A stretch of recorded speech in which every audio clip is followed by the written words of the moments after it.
In this quick tutorial video, I'll show you how to use DeepSeek for daily productivity.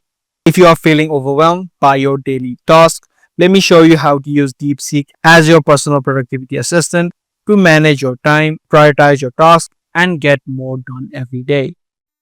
So I'm just going to type in this prompt, which has all of the details that I need, so that you can also use a similar prompt or just copy it over.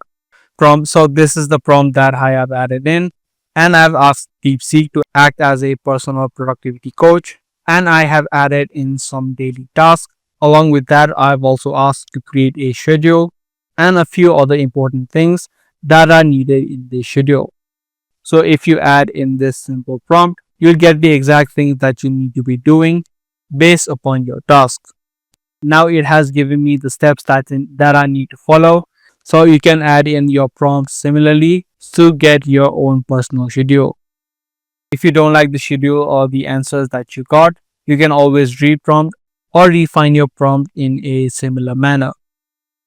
So that's basically it for today's video. I do hope this guide video was helpful to you. If it was, be sure to subscribe and also make sure to give this video a thumbs up.